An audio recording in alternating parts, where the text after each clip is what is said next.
Hello प्यारे बच्चों, कैसे हो आप सभी लोग। आशा करते हैं आप सभी लोग अच्छे होंगे, कल से बेहतर होंगे और दुगने उत्साह से अपनी स्टडी में लगे हुए होंगे। तो आज की अपनी इस क्लास में हम यूपी पुलिस के जो प्रीवियस ईयर के पेपर हैं उनका एनालिसिस करने वाले हैं। दूसरा, आपको एक बात मैं बता दूं, अपनी इस क्लास में हमारी इस क्लास का मुख्य उद्देश्य ये है कि बच्चों को सबसे ज्यादा कठिनाई जीके याद करने में होती है। तो हमने अपनी क्लास में क्या किया है कि हमने जीके को हम हर रोज रिवाइज करा देते हैं। और आप देख ही रहे होंगे जो भी क्वेश्चन पूछे जा रहे हैं यूपीपी में वो रिपीटेड क्वेश्चन है सारे। ठीक है, तो इस बात का ध्यान इस क्लास में रखा गया है। आपको ज्यादा पढ़ने की जरूरत नहीं है, केवल क्लास देखिए, उससे ही आपके सब ये याद हो जाएगा। तो आइए स्टार्ट करते हैं। पहला क्वेश्चन है हमारा, मामल्लपुरम नृत्य महोत्सव निम्नलिखित में से किस राज्य में मनाया जाता है। केरल में मनाया जाता है, तमिलनाडु में मनाया जाता है, या आंध्र प्रदेश में, ओडिशा में। तो इसका राइट आंसर है तमिलनाडु में। तमिलनाडु में और कौन कौन से डांस किए जाते हैं। कुम्मी डांस तमिलनाडु में किया जाता है, कुम्मी डांस तमिलनाडु में किया जाता है। करगट्टम डांस तमिलनाडु में किया जाता है, करगट्टम। दूसरा, कांवड़ियट्टम डांस तमिलनाडु में किया जाता है, कांवड़ियट्टम। ये आपको याद रखना है, ठीक है। दूसरा, अगर आपसे पूछ ले पोंगल फेस्टिवल, पोंगल फेस्टिवल कहाँ पर मनाया जाता है, तो पोंगल फेस्टिवल भी तमिलनाडु में ही मनाया जाता है। और इसी पोंगल फेस्टिवल के दौरान जल्लीकट्टू फेस्टिवल का आयोजन किया जाता है, जल्लीकट्टू फेस्टिवल का आयोजन किया जाता है। दूसरा, मैं आपसे बात करूं, ये मामल्लपुरम नृत्य महोत्सव है कहां पर मनाया जाता है, तो जो ये आपके महाबलीपुरम के रथ टेम्पल है, महाबलीपुरम के रथ टेम्पल, महाबलीपुरम के रथ टेम्पल में इसको मनाया जाता है। और इसमें भी जो सोल टेम्पल है, सोल टेम्पल, वहां पर इसको सेलिब्रेट किया जाता है। आपको याद रखना है महाबलीपुरम के जो रथ मंदिर हैं किसके द्वारा बनवाए गए थे, तो महाबलीपुरम के रथ टेम्पल को नरसिंह वर्मन फर्स्ट के द्वारा बनवाया गया, नरसिंह वर्मन फर्स्ट के द्वारा बनवाया गया। और नरसिंह वर्मन फर्स्ट को ही मामल्ल के नाम से जाना जाता है, मामल्ल के नाम से इनको जाना जाता है। दूसरा, आपको याद रखना है चीनी यात्री हैंसोंग, हैंसोंग ने कांचीपुरम का दौरा किसके समय पर किया था, तो हैंसोंग ने कांचीपुरम का दौरा नरसिंह वर्मन फर्स्ट के समय पर ही किया था। और ये कांचीपुरम पल्लव वंश की राजधानी थी उस समय पर, पल्लव वंश की राजधानी। दूसरा, आपको याद रखना है नरसिंह वर्मन फर्स्ट पल्लव वंश के ही शासक हैं। लेकिन ये सोल टेम्पल आपको याद रखना है नरसिंह वर्मन सेकंड ने बनवाया था, नरसिंह वर्मन सेकंड ने इसको बनवाया था। ठीक है, क्लियर है ये आपको। चलते हैं अपने अगले क्वेश्चन पर। 2 अक्टूबर 2022 को महात्मा गांधी की कौन सी जयंती मनाई गई थी, 150वीं, 152वीं, 153वीं या 155वीं। तो इसका राइट आंसर होने वाला 153वीं। दूसरा, गांधी जी का जन्म कब हुआ था, 2 अक्टूबर 1969 को हुआ था। 2 अक्टूबर को हम इंटरनेशनल अहिंसा दिवस के रूप में मनाते हैं, अहिंसा दिवस के रूप में मनाते हैं। दूसरा, आपको याद रखना है इनकी मृत्यु कब हुई थी, 30 जनवरी 1948 को इनकी मृत्यु हुई थी। 30 जनवरी को कौन सा दिवस मनाया जाता है, शहीद दिवस के रूप में 30 जनवरी को मनाया जाता है। उसके बाद आपको एक पॉइंट और याद रखना है, 9 जनवरी 1915 को गांधी जी दक्षिण अफ्रीका से भारत आए थे, दक्षिण अफ्रीका से भारत आए थे। इसीलिए 9 जनवरी को प्रवासी भारतीय दिवस भी मनाया जाता है, प्रवासी भारतीय दिवस भी मनाया जाता है। यह आपको याद रखना है। दूसरा, मैं आपसे बात करूं, महात्मा गांधी की पहली सार्वजनिक उपस्थिति कहां पर थी, सार्वजनिक उपस्थिति महात्मा गांधी की पहली कहां पर थी? बीएचयू के उद्घाटन में। 1916 में बीएचयू की स्थापना की गई थी, किसके द्वारा? मदन मोहन मालवीय के द्वारा। इसमें महात्मा गांधी पहुंचे थे मदन मोहन मालवीय के द्वारा। दूसरा आपको इससे याद रखना, बीएचयू पहले सेंट्रल हिंदू कॉलेज हुआ करता था। सेंट्रल हिंदू कॉलेज हुआ करता था और सेंट्रल हिंदू कॉलेज की स्थापना किसने की थी? एनी बेसेंट के द्वारा सेंट्रल हिंदू कॉलेज की स्थापना की गई थी। ठीक है। उसके बाद 1916 में ये मदन मोहन मालवीय के द्वारा बनारस हिंदू यूनिवर्सिटी कर दिया गया और इसका एक्ट 1915 में इसका एक्ट आया था। 1915 में इसका एक्ट आया था, ये भी आपको ध्यान रखना है। दूसरा मैं बात करूं महात्मा गांधी जी का पहला सत्याग्रह कौन सा था? तो पहला सत्याग्रह था इनका चंपारण सत्याग्रह। चंपारण सत्याग्रह कहां पर हुआ था? ये बिहार के चंपारण में हुआ था। कब हुआ था? 1917 में। और महात्मा गांधी राजकुमार शुक्ला के बुलाने पर वहां पर गए थे। राजकुमार शुक्ला के बुलाने पर चंपारण गए थे। दूसरा आपको याद रखना, महात्मा गांधी ने पहली बार भूख हड़ताल किस आंदोलन में की थी? तो भूख हड़ताल पहली बार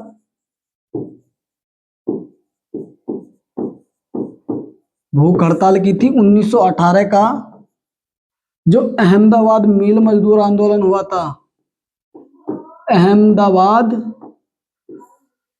मिल मजदूर आंदोलन हुआ था। ठीक है, उसमें महात्मा गांधी जी ने भूख हड़ताल की थी। तीसरा मैं आपसे बात करूं, महात्मा गांधी के किस आंदोलन में महिलाओं ने सर्वाधिक बढ़ चढ़कर भाग लिया था? तो महिलाओं ने सर्वाधिक भाग लिया था सविनय अवज्ञा आंदोलन में। सविनय अवज्ञा आंदोलन में भाग लिया था। कब हुआ था ये सविनय अवज्ञा आंदोलन? 1930 में हुआ था, महात्मा गांधी जी के द्वारा चलाया गया था। और दक्षिण भारत में यह आंदोलन का नेतृत्व किसने किया था? तो दक्षिण भारत में इसका नेतृत्व किया था श्री राजगोपालाचारी ने।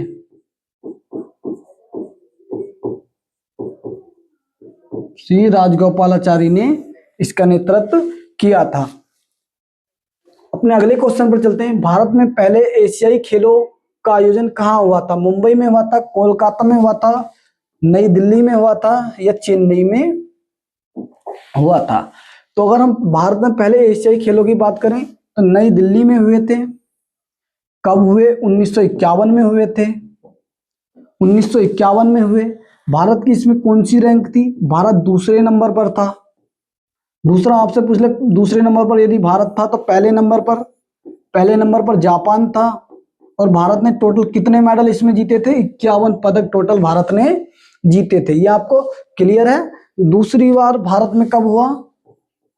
दूसरी बार हुआ था 1982 में। भारत में अब तक 2 बार एशियाई खेलों का आयोजन हो चुका है। और कहां पर हुआ था? उस समय पर भी नई दिल्ली में ही हुआ था। दूसरा आपको याद रखना, इसमें भारत की रैंक कौन सी थी? तो इसमें भारत की रैंक थी 5वीं। टोटल कितने मेडल जीते थे भारत ने? 57 मेडल जीते थे। दूसरा यदि आपसे पूछ ले एशियाई खेलों में पहली बार शुभंकर कब आया? तो एशियाई खेलों में पहली बार शुभंकर 1982 में ही आया था। शुभंकर कौन सा था? अप्पू नाम का एक शुभंकर था। और अप्पू किसका नाम था? अप्पू एक हाथी है। 1982 में पहली बार आया था। दूसरा, जो एशियाई गेम्स होते हैं इनको कंट्रोल कौन करता है? 1982 के बाद से इसको कंट्रोल करने का काम, ठीक है, ओलंपिक काउंसिल ऑफ एशियाई यानी एशियाई ओलंपिक परिषद इसको कंट्रोल करती है। ये आपको याद रखना है। दूसरा, इसी से आप एक चीज याद रखना, भारत में इसी के आसपास 1984 में भारत में साई की स्थापना की गई। स्पोर्ट्स अथॉरिटी ऑफ इंडिया, भारतीय खेल प्राधिकरण की स्थापना 1984 में की गई थी। और इसके जो अध्यक्ष होते हैं, अगर इसके अध्यक्ष की बात की जाए तो जो पीएम होते हैं वो इसके अध्यक्ष होते हैं, पदेन अध्यक्ष होते हैं, पदेन अध्यक्ष पीएम होते हैं। ये भी आपको याद रखना है। दूसरा मैं आपसे बात करूं मुंबई की, तो मुंबई में भारत का पहला गोल्फ क्लब मुंबई में खोला गया था, गोल्फ क्लब मुंबई में खोला गया, ये आपको याद रखना है। दूसरा जो पहला डे नाइट टेस्ट मैच हुआ था,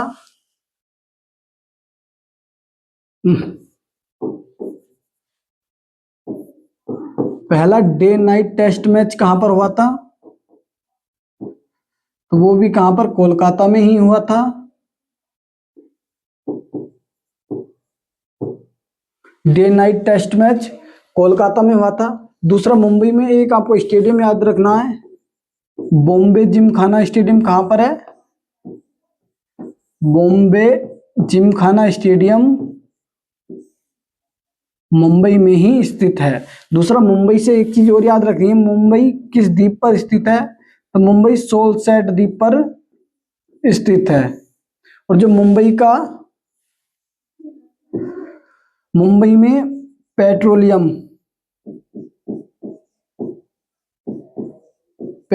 के भंडार हैं। ठीक है, इसी के साथ चलते हैं अपने अगले क्वेश्चन पर। भारतीय संविधान के किस अनुच्छेद के तहत संघ लोक सेवा आयोग का प्रावधान किया गया है? अनुच्छेद 312, अनुच्छेद 315, अनुच्छेद 320, अनुच्छेद 324। तो इसका जो राइट आंसर होने वाला है अनुच्छेद में संघ लोक सेवा आयोग, तो आर्टिकल 315 में इसका प्रावधान किया गया है, जिसे बोलते हैं हम यूपीएससी। यदि यूपीएससी की बात की जाए, पहली बार इसका गठन कब किया गया था? 1926 में किया गया था। ली कमीशन की सिफारिश पर इसका गठन किया गया था। और इसके पहले अध्यक्ष कौन बनाए गए थे? पहले अध्यक्ष इसके बने थे सर रोस बारकर इसके पहले अध्यक्ष बने थे। दूसरा, स्वतंत्र भारत में इसका गठन 26 जनवरी 1950 को किया गया, 1950 को किया गया। और 26 जनवरी 1950 को इसके पहले अध्यक्ष कौन थे? एच.के. कृपलानी इसके पहले अध्यक्ष बनाए गए थे। ये भी आपको याद रखना है यूपीएससी से, UPSC union public service commission. ठीक। दूसरा, आर्टिकल 312 से आपको याद रखना है, जो ये अखिल भारतीय सेवाएं हैं,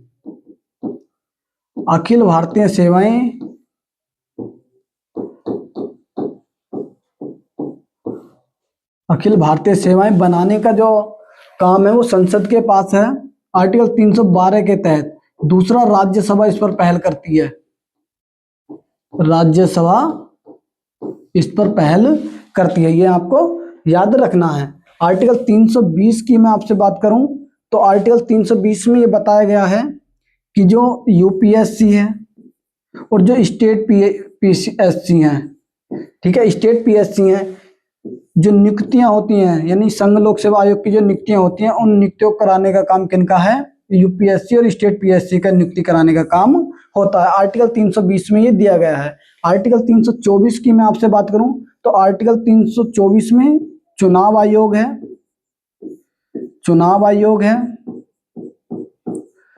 आयोग के पहले अगर अध्यक्ष आपसे पूछ ले,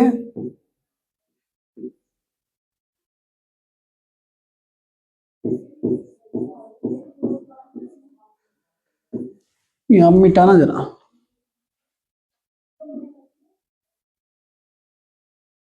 चुनाव आयोग के पहले अध्यक्ष थे सुकुमार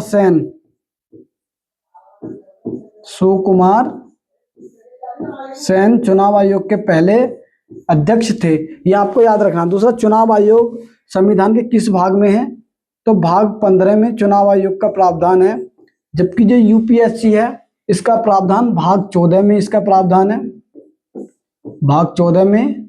और आर्टिकल 315 से 323 तक, आर्टिकल 315 से आर्टिकल 323 तक इसका प्रावधान किया गया है, ये भी आपको याद रखना है। इसी के साथ चलते हैं अपने अगले क्वेश्चन पर। हरित क्रांति ग्रीन रिवॉल्यूशन का संबंध निम्नलिखित में से किससे है? दुग्ध उत्पादन से, खाद्यान्न उत्पादन से, मछली उत्पादन से या तिलहन उत्पादन से? तो इसका राइट आंसर होने वाला खाद्यान्न उत्पादन से, मुख्यतः गेहूं और चावल। प्रथम चरण में इन्हीं पर ज्यादा ध्यान दिया गया था। प्रथम चरण में भारत में ये कब स्टार्ट की गई? 1966 67 के आसपास इसको स्टार्ट किया गया था। और तीसरी पंचवर्षीय योजना में स्टार्ट किया गया था। दूसरा आपको याद रखना है, हरित क्रांति शब्द किसने दिया था? विलियम गिडे ने यह शब्द दिया है। विलियम गिडे के द्वारा हरित क्रांति शब्द दिया गया है, यह आपको याद रखना है। दूसरा, भारत में इसका जनक किसे कहा जाता है? एमएस स्वामीनाथन को भारत में इसका जनक कहा जाता है, एमएस स्वामीनाथन को। और एमएस स्वामीनाथन ही इंटरनेशनल खाद्य पुरस्कार पाने वाले पहले भारतीय हैं। इंटरनेशनल खाद्य अवार्ड पाने वाले पहले भारतीय कौन है? एमएस स्वामीनाथन। ये भी आपको ध्यान रखना है। दूसरा, विश्व में हरित क्रांति का जनक किसे कहा जाता है? विश्व में हरित क्रांति का जनक नॉर्मन बोरलॉग को कहा जाता है। नॉर्मन बोरलॉग का देश पूछ लेता है आपसे, तो नॉर्मन बोरलॉग का संबंध यूएसए से है। जबकि हरित क्रांति की शुरुआत कहां से हुई थी? मैक्सिको से हरित क्रांति की शुरुआत हुई थी। ये भी आपको याद रखना है। और इसमें एक टर्म आपको याद रखनी है, HYV, जिसका अर्थ होता है हाई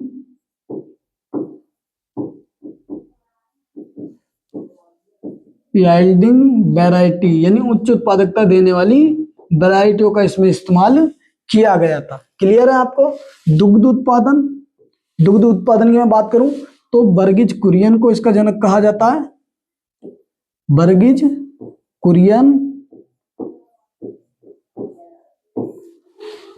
कुरियन, और इसको ऑपरेशन फ्लड भी कहा जाता है। ऑपरेशन फ्लड भी दुग्ध क्रांति को कहा जाता है, और बर्गिज कुरियन को दुग्ध उत्पादन का जनक कहा जाता है। और जो भारत में राष्ट्रीय डेयरी संस्थान है, NDDB है, उसके जो पहले अध्यक्ष थे डॉक्टर बर्गिज कुरियन को ही बनाया गया था। मछली उत्पादन कौन सी क्रांति? तो ब्लू रिवॉल्यूशन का संबंध किससे है? मछली उत्पादन से। और बात करूं इसके जनक कौन है? हीरालाल चौधरी और अरुण कृष्णन भारत में नीली क्रांति के जनक थे। दूसरा आपको याद रखना, तिलहन उत्पादन, पीली क्रांति, येलो रिवॉल्यूशन। और भारत में इसका जनक किसे कहा जाता है? सैम पित्रोदा को पीली क्रांति का जनक कहा जाता है। किस राज्य की विधानसभा को भंग करने की शक्ति किसके पास है? मुख्यमंत्री के पास, राज्यपाल के पास, राष्ट्रपति के पास या विधानसभा अध्यक्ष के पास? इसका राइट आंसर होने वाला राज्यपाल के पास। ठीक, अगर राज्य की बात करें तो राज्यपाल के पास, और केंद्र की बात करें तो राष्ट्रपति के पास। आर्टिकल कौन सा? आर्टिकल 174 है, जिसमें गवर्नर विधानसभा का सत्र आहूत करते हैं। आहूत का मतलब होता बुलाते हैं, और सत्रावसान यानी कि सत्र को समाप्त करते हैं। ये इसमें दिया गया है, आहूत और सत्रावसान। और दूसरा, विधानसभा को भी भंग कर सकते हैं। विधानसभा को भंग करने का जो अधिकार है आर्टिकल 174 के साथ किसके पास है? राज्यपाल के पास है। उसके बाद मैं राष्ट्रपति की बात करूं तो राष्ट्रपति आर्टिकल 85 से सेम कंडीशन सत्र को आहूत करते हैं लोकसभा के, और सत्रावसान करते हैं। दूसरा, लोकसभा को भंग कर सकते हैं। लोकसभा को भंग कर सकते हैं, और ये ऐसा स्वविवेक से नहीं करते हैं, ये करते हैं काउंसिल ऑफ मिनिस्टर की सिफारिश पर। ठीक। दूसरा, आप एक चीज याद रखना, अगर आपसे पूछ लिया जाए राज्यपाल का, अगर आर्टिकल आपसे पूछ ले राज्यपाल का आर्टिकल 153 है। अगर राज्यपाल की शपथ की बात करें हम, राज्यपाल की शपथ की बात की जाए, आर्टिकल 159 राज्यपाल की शपथ का प्रावधान है। जबकि राष्ट्रपति की क्षमादान, राज्यपाल की क्षमादान शक्ति की अगर हम बात करें तो राज्यपाल की क्षमादान शक्ति आर्टिकल 161 में दी गई है, ये आपको याद रखना है। दूसरा, अगर प्रेसिडेंट की मैं बात करूं, प्रेसिडेंट आर्टिकल 52 में, प्रेसिडेंट की अगर हम शपथ की बात करें आर्टिकल 60 में, और उसके बाद यदि क्षमादान की बात करें आर्टिकल 72 में ये सुविधाएं दी गई हैं, ये आपको याद रखना है। चलते हैं अपने नेक्स्ट क्वेश्चन पर। कलिंग महोत्सव का आयोजन भारत के किस राज्य में किया जाता है? बिहार में, उड़ीसा में, मध्य प्रदेश में या झारखंड में? तो इसका राइट आंसर होने वाला है कलिंग महोत्सव का आयोजन उड़ीसा में किया जाता है।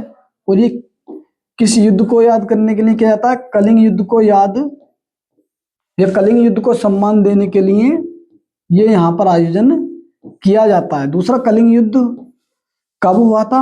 261 बीसी में ये युद्ध लड़ा गया था। किस किस के बीच लड़ा गया था? अशोक और कलिंग, कलिंग के बीच ये युद्ध लड़ा गया था। कलिंग वर्तमान में उड़ीसा को कहा जाता है, ये भी आपको याद रखना है। और इसकी जानकारी हमें कहां से मिलती है? अशोक के 13वें शिलालेख से, अशोक के 13वें शिलालेख से इसकी जानकारी हमको मिलती है, ये भी आपको याद रखना है। 13वें शिलालेख से इसकी जानकारी हमको मिलती है। दूसरा, एक क्वेश्चन आपसे ये भी पूछा जाता है कि अशोक ने राज तिलक के कितने दिनों बाद, कितने वर्षों बाद ये कलिंग युद्ध लड़ा था? तो 8 वर्ष बाद कलिंग युद्ध लड़ा था, 8 वर्ष बाद लड़ा था, ये भी आपको ध्यान रखना। उसके बाद इन्होंने धम्म की नीति अपनाई थी, धम्म नीति अपनाई। दूसरा आपको याद रखना है, इन्होंने जो लोमस ऋषि की गुफाएं हैं, लोमस केव हैं, या बराबर की जो गुफाएं हैं, बराबर की गुफाओं को आजीवक संप्रदाय को दान दिया था, आजीवक संप्रदाय को दान दिया था, संप्रदाय को दान दिया था, ये भी आपको याद रखना है। दूसरा मैं बात करूं कलिंग युद्ध से, तो एक कलिंग सम्मान दिया जाता है। कलिंग सम्मान का संबंध किससे है? कलिंग अवार्ड का संबंध किससे है? तो हम कलिंग अवार्ड की बात करें तो ये पहली बात तो 1952 में स्टार्ट किया गया था। कलिंग अवार्ड 1952 में स्टार्ट किया गया, विज्ञान के क्षेत्र में दिया जाता है। और इसको देता कौन है? तो इसको देती है यूनेस्को, यूनेस्को इस पुरस्कार को देने का काम करती है। दूसरा, अगर मैं यूनेस्को की बात करूं तो यूनेस्को की स्थापना 1945 में की गई, 1946 में इसमें भारत शामिल हुआ, 1946 में भारत शामिल हुआ। दूसरा, अगर आपसे पूछे इसका मुख्यालय कहां पर है? मुख्यालय पेरिस फ्रांस में है। पेरिस किस नदी के किनारे पर है? तो पेरिस सीन नदी के किनारे पर है। दूसरा, अगर यूनेस्को के आपसे वर्तमान अध्यक्ष पूछ ले तो यूनेस्को के वर्तमान अध्यक्ष खालिद अल ऐनानी है, जो कि मिस्र के रहने वाले हैं। अध्यक्ष कौन है इसके? खालिद अल ऐनानी, अल ऐनानी। और कहाँ के हैं ये? मिस्र के ये रहने वाले हैं। That is clear. चलते हैं अपने अगले क्वेश्चन पर। माइकल फैराडे ने विद्युत चुंबकीय प्रेरण का सिद्धांत किस वर्ष दिया था? 1820 में, 1831 में, 1845 में या 1850 में? तो इसका राइट आंसर होने वाला है 1831 में ये दिया था। चलते हैं अपने अगले क्वेश्चन पर। प्रधानमंत्री रोजगार प्रोत्साहन योजना की शुरुआत कब की गई थी? 2014 में, 2016 में, 2018 में या 2020 में? तो जो इसका राइट आंसर है 2016 में की गई थी, श्रम मंत्रालय के द्वारा, श्रम मंत्रालय के द्वारा की गई थी, श्रम मंत्रालय के द्वारा की गई थी। दूसरा आपको एक चीज याद रखनी है, प्रधानमंत्री रोजगार प्रोत्साहन योजना 2016 में स्टार्ट की गई। दूसरा अगर आपसे पूछ ले पीएम रोजगार सृजन कार्यक्रम, पीएम रोजगार सृजन कार्यक्रम कब स्टार्ट किया गया था, तो ये आपका 2008 में स्टार्ट किया गया था। ये भी आपको याद रखना है। चलते हैं नेक्स्ट क्वेश्चन पर। नृत्य कलानिधि पुरस्कार से सम्मानित लक्ष्मी विश्वनाथन का संबंध किस शास्त्रीय नृत्य से है? मोहिनीअट्टम, कथक, सतरिया या भारतनाट्यम? तो जो इसका राइट आंसर होने वाला है भारतनाट्यम से संबंधित है ये विश्वनाथन। मृणाली साराभाई, मृणालिनी साराभाई, रुक्मणी देवी अरुणडेल, रुक्मणी देवी अरुणडेल, ये आपको याद रखना है। इनका संबंध किससे है? भरतनाट्यम से है। दूसरा पद्मा सुब्रमण्यम, पद्मा सुब्रमण्यम, बाला सरस्वती, बाला सरस्वती और नटराज, नर्तकी नटराज। और नटराज से आपको एक बात याद रखनी है, नटराज एक ट्रांसजेंडर महिला है और एकमात्र ट्रांसजेंडर है जो कि भरतनाट्यम नृत्य से संबंधित हैं। दूसरा एक आपको याद रखना है, मुथु कनमाल के बारे में आपको याद रखना है। मुथु कनमाल के बारे में याद रखना है। जो ये भरतनाट्यम डांस है इसको दासीअट्टम भी कहा जाता है क्योंकि ये मंदिरों में दासी के द्वारा किया जाता था। और जो अंतिम जीवित दासी हैं, लास्ट जीवित दासी हैं भरतनाट्यम की, वो कौन है? मुथु कनमाल ही इसका राइट आंसर है।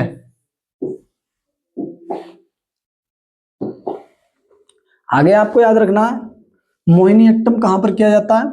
मोहिनीअट्टम केरल में किया जाता है। कथक यूपी में किया जाता है। मुगल कला का इसमें प्रभाव देखने को मिलता है, मुगल कला का प्रभाव इसमें देखने को मिलता है। सतरिया असम में किया जाता है। ये भी आपको याद रखना है। मोचिनराम में विश्व की सर्वाधिक वर्षा होती है क्योंकि बंगाल की खाड़ी से आने वाली मानसूनी हवाएं किस पहाड़ी से टकराती हैं? गारो पहाड़ी से, खासी पहाड़ी से, जैंतिया पहाड़ी से या अरावली पहाड़ी से? तो जो इसका राइट आंसर होगा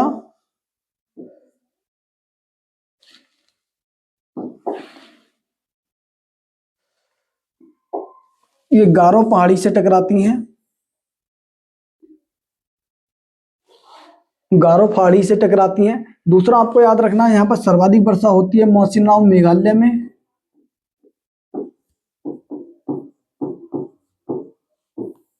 मौसिनराम मेघालय में सर्वाधिक वर्षा होती है। दूसरा यदि आपसे पूछ लिया जाए, अगर आपसे पूछ लिया जाए कि जो वर्षा है अम्लीय वर्षा होती है उसका पीएच मान कितना होता है? अम्लीय वर्षा का पीएच मान कितना होता है? अम्लीय वर्षा का पीएच मान 5.4 से कम होता है। दूसरा अम्लीय वर्षा सल्फर डाइऑक्साइड और नाइट्रस ऑक्साइड इन घटकों के कारण होती है। आगे यदि आपसे पूछ लिया जाए कृत्रिम वर्षा किसकी वजह से होती है, किस रसायन से, तो सिल्वर आयोडाइड से कृत्रिम वर्षा होती है, कृत्रिम वर्षा होती है। उसके बाद आपको याद रखना है अरावली की जो पहाड़ियां हैं, अरावली पहाड़ियां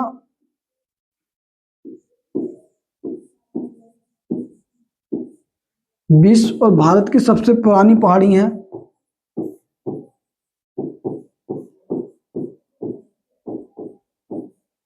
सबसे पुरानी पहाड़ी हैं,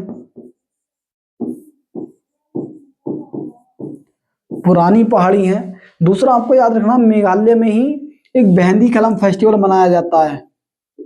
बेहंदी खलम फेस्टिवल कहां पर मनाया जाता है? मेघालय में ही मनाया जाता है। और किसके द्वारा? जयंतिया जनजाति के द्वारा इसको मनाया जाता है। और एक डांस और याद रखना, लाहौर डांस कहाँ पर किया जाता है? मेघालय में ही किया जाता है। या बांग्ला डांस भी कहाँ पर? मेघालय में ही किया जाता है। ये भी आपको याद रखना है। संयुक्त राष्ट्र महासभा यूएन जनरल असेंबली में संगीत कार्यक्रम प्रस्तुत करने वाली पहली भारतीय महिला कौन थी? लता मंगेशकर, एमएस सुब्बुलक्ष्मी, सरोजिनी नायडू, आशा भोसले। तो जो इसका राइट आंसर होने वाला है MS Subbulakshmi. MS Subbulakshmi UN महासभा में कार्यक्रम प्रस्तुत करने वाली पहली महिला थी। दूसरा अगर आपसे पूछ ले, 1974 में रैमन मैग्सेसे अवार्ड पाने वाली पहली संगीतकार, रैमन मैग्सेसे अवार्ड पाने वाली पहली संगीतकार कौन है और वो भी महिला कौन है? तो एमएस सुब्बुलक्ष्मी है।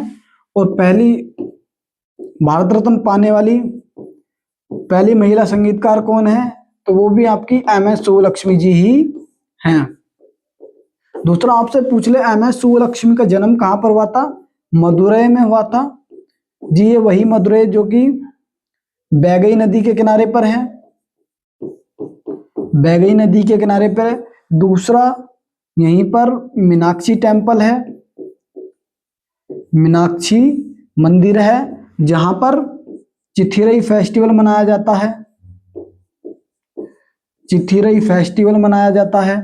ये आपको याद रखना। और जो मैंने आपको मदुरै बताया ना, ये एनटीपीसी सीवीटी जो 2 होता है उसमें ये क्वेश्चन पूछा गया है।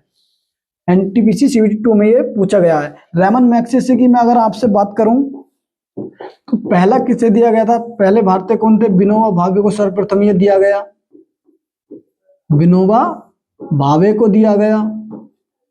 और इस अवार्ड को एशिया का नोबेल भी कहा जाता है। एशिया का नोबेल भी इसको, रैमन मैग्सेसे अवार्ड को एशिया का नोबेल भी कहा जाता है। और कहां से ये दिया जाता है? फिलीपींस की गवर्नमेंट के द्वारा दिया जाता है।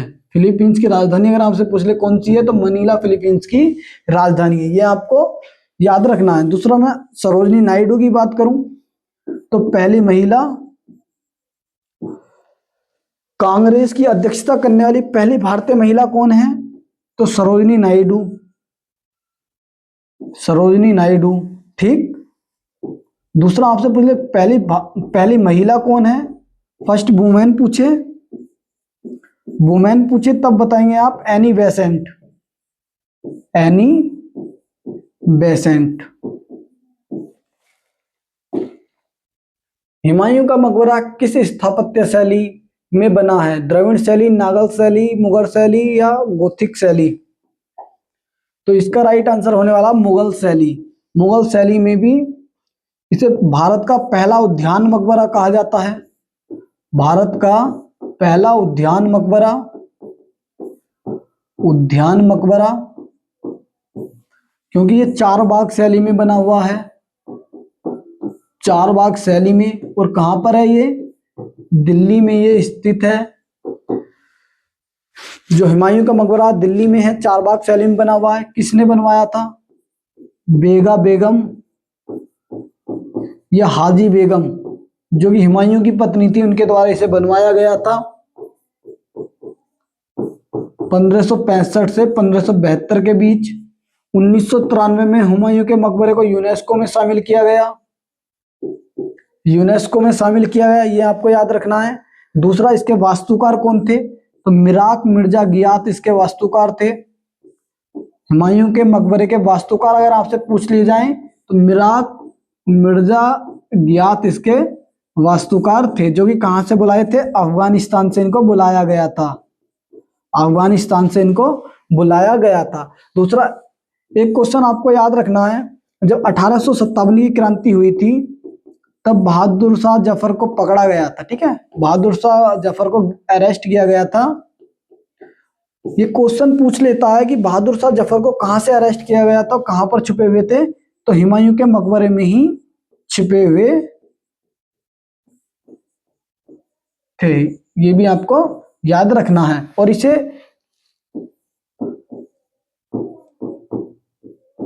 ताजमहल का पूर्वज भी कहा जाता है, ताजमहल का पूर्वज भी कहा जाता है, ये भी आपको याद रखना है। आज की क्लास का हमारा अंतिम प्रश्न, तीसरी पंचवर्षीय योजना 1961 से 1966 भारतीय अर्थव्यवस्था के लिए सबसे कठिन दौर माना जाता है। आपकी परीक्षा के लिए विकल्प के साथ प्रश्न नीचे दिया गया है, इसका आंसर कौन सा होगा?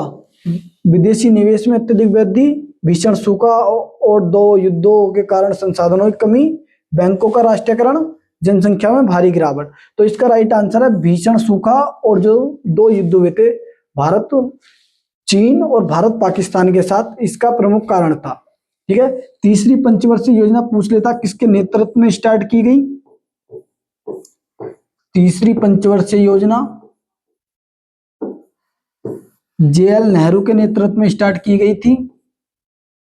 जेएल जवाहरलाल नेहरू के नेतृत्व में स्टार्ट की गई। दूसरा आपसे पूछ ले, जवाहरलाल नेहरू के नेतृत्व में 1961 से 1966 के बीच। ठीक है, और इसे गॉडगिल योजना भी कहा जाता है। गॉडगिल योजना भी इसको कहा जाता है क्योंकि गॉडगिल उस समय पर नीति आयोग के उपाध्यक्ष थे। दूसरा आपको याद रखना है, इसमें एक प्लांट की स्थापना की गई थी, Bokaro steel plant. Bokaro steel plant,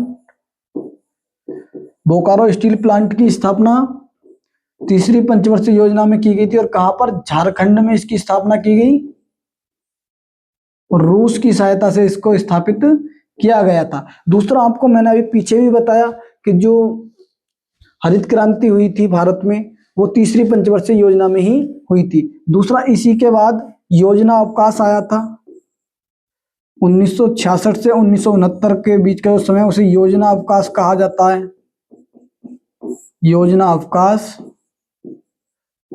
कहा जाता है। दूसरा आपसे पूछा जा सकता है, अनवरत योजना कब आई थी? अनवरत योजना या रोलिंग प्लान जिसे हम बोलते हैं, रोलिंग प्लान कब आया? 5वीं प्लस 6ठी योजना के बीच ये आया था, ये भी आपको याद रखना है। ठीक है, वर्तमान में जो अंतिम पंचवर्षीय योजना थी कौन सी थी? 12वीं पंचवर्षीय योजना थी और 2012 से 17 तक चली। 2012 से 17 तक। और इसके जो लास्ट उपाध्यक्ष थे वो कौन थे? मोन्टेक सिंह अहलूवालिया। योजना आयोग के अंतिम उपाध्यक्ष कौन थे? मोन्टेक सिंह अहलूवालिया।